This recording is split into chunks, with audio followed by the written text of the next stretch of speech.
Orange and cream colour combination ಯಾಕೆ ಇಷ್ಟು viral ಆಗ್ತಿದೆ ಅಂತ ನನ್ಗೆ ತರಿಸಿದ ಮೇಲೆ ಗೊತ್ತಾಗಿದ್ದು. ಅಷ್ಟು ಚೆನ್ನಾಗಿದೆ. ಇವಾಗಂತೂ ಎಲ್ಲಿ ನೋಡಿದ್ರು ಇನ್ಸ್ಟಾಗ್ರಾಮ್ ಅಲ್ಲಿ ಆನ್ಲೈನ್ ಫುಲ್ ಇದೆ, ಟ್ರೆಂಡಿಂಗ್ ಅಲ್ಲಿ ಇದೆ orange and cream colour dress. ಅದಕ್ಕೆ ನಾನು ಕೂಡ ಬೈ ಮಾಡಿದೀನಿ. Top quality, plaza quality next level ಇದೆ. ನನಗಂತೂ ತುಂಬಾನೇ ಇಷ್ಟ ಆಯ್ತು. ಎರಡು ಕಲರ್ ಕಾಂಬಿನೇಷನ್ ತುಂಬಾನೇ ಚೆನ್ನಾಗಿದೆ. ನೀವು ಆಫೀಸ್, ಕಾಲೇಜ್ ಆರಾಮಾಗಿ ವೇರ್ ಮಾಡ್ಕೊಂಡು ಹೋಗೋದು, ತುಂಬಾ ಚೆನ್ನಾಗಿ ಕಾಣಿಸುತ್ತೆ. Top orange and black colour ಅಲ್ಲಿ ಸಿಗ್ತಾ ಇದೆ. ಹಾಗೆ ಸೈಜಸ್ ಕೂಡ ಅವೈಲೇಬಲ್ ಇರುತ್ತೆ. ಎಸ್ ಇಂದ XXL ವರೆಗೂ ಸೈಜ್ ಇದೆ. ಇನ್ನು ಪ್ಲಾಜಾ ಬಂದು ಕಲರ್ಸ್ ಅವೈಲೇಬಲ್ ಇರುತ್ತೆ. ಸೈಜಸ್ ಕೂಡ ಎಸ್ ಇಂದ XXL ವರೆಗೂ ಸೈಜ್ ಕೂಡ ಇದೆ. ಈ ಆರೆಂಜ್ ಕಲರ್ ಟಾಪ್ ಗೆ ಕ್ರೀಮ್ ಕಲರ್ ಟ್ರೌಸರ್ ವೇರ್ ಮಾಡಿದ್ರು ತುಂಬಾ ಚೆನ್ನಾಗಿ ಕಾಣಿಸುತ್ತೆ. ಈ ಎರಡು ಕಾಂಬಿನೇಷನ್ ತುಂಬಾನೇ ಚೆನ್ನಾಗಿದೆ. ಇವಾಗ ಟ್ರೆಂಡಿಂಗ್ ಅಲ್ಲಿ ಇರೋದ್ರಿಂದ ತುಂಬಾ ಜನ ಬೈ ಮಾಡಿದ್ದಾರೆ. ಸೊ ನಿಮ್ಗೆ ಇಷ್ಟ ಆಯ್ತು ಹೇಳಿದ್ರೆ ನನ್ನ ಫಾಲೋ ಮಾಡ್ಕೊಂಡು ಲಿಂಕ್ ಅಂತ ಕಮೆಂಟ್ ಮಾಡಿ.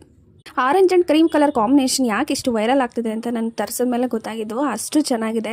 ಇವಾಗಂತೂ ಎಲ್ಲಿ ನೋಡಿದ್ರು ಇನ್ಸ್ಟಾಗ್ರಾಮ್ ಅಲ್ಲಿ ಆನ್ಲೈನ್ ಫುಲ್ ಇದೆ, ಟ್ರೆಂಡಿಂಗ್ ಅಲ್ಲಿ ಇದೆ orange and cream colour dress. ಅದಕ್ಕೆ ನಾನು ಕೂಡ ಬೈ ಮಾಡಿದೀನಿ. Top quality, plaza quality next level ಇದೆ. ನನಗಂತೂ ತುಂಬಾನೇ ಇಷ್ಟ ಆಯ್ತು. ಎರಡು ಕಲರ್ ಕಾಂಬಿನೇಷನ್ ತುಂಬಾನೇ ಚೆನ್ನಾಗಿದೆ. ನೀವು ಆಫೀಸ್, ಕಾಲೇಜ್ ಆರಾಮಾಗಿ ವೇರ್ ಮಾಡ್ಕೊಂಡು ಹೋಗೋದು, ತುಂಬಾ ಚೆನ್ನಾಗಿ ಕಾಣಿಸುತ್ತೆ. Top orange and black colour ಅಲ್ಲಿ ಸಿಗ್ತಾ ಇದೆ. ಹಾಗೆ ಸೈಜಸ್ ಕೂಡ ಅವೈಲೇಬಲ್ ಇರುತ್ತೆ. ಎಸ್ ಇಂದ XXL ವರೆಗೂ ಸೈಜ್ ಇದೆ. ಇನ್ನು ಪ್ಲಾಜಾ ಬಂದು ಕಲರ್ಸ್ ಅವೈಲೇಬಲ್ ಇರುತ್ತೆ. ಸೈಜಸ್ ಕೂಡ ಎಸ್ ಇಂದ XXL ವರೆಗೂ ಸೈಜ್ ಕೂಡ ಇದೆ. ಈ ಆರೆಂಜ್ ಕಲರ್ ಟಾಪ್ ಗೆ ಕ್ರೀಮ್ ಕಲರ್ ಟ್ರೌಸರ್ ವೇರ್ ಮಾಡಿದ್ರು ತುಂಬಾ ಚೆನ್ನಾಗಿ ಕಾಣಿಸುತ್ತೆ. ಈ ಎರಡು ಕಾಂಬಿನೇಷನ್ ತುಂಬಾನೇ ಚೆನ್ನಾಗಿದೆ. ಇವಾಗ ಟ್ರೆಂಡಿಂಗ್ ಅಲ್ಲಿ ಇರೋದ್ರಿಂದ ತುಂಬಾ ಜನ ಬೈ ಮಾಡಿದ್ದಾರೆ. ಸೊ ನಿಮ್ಗೆ ಇಷ್ಟ ಆಯ್ತು ಹೇಳಿದ್ರೆ ನನ್ನ ಫಾಲೋ ಮಾಡ್ಕೊಂಡು ಲಿಂಕ್ ಅಂತ ಕಮೆಂಟ್ ಮಾಡಿ.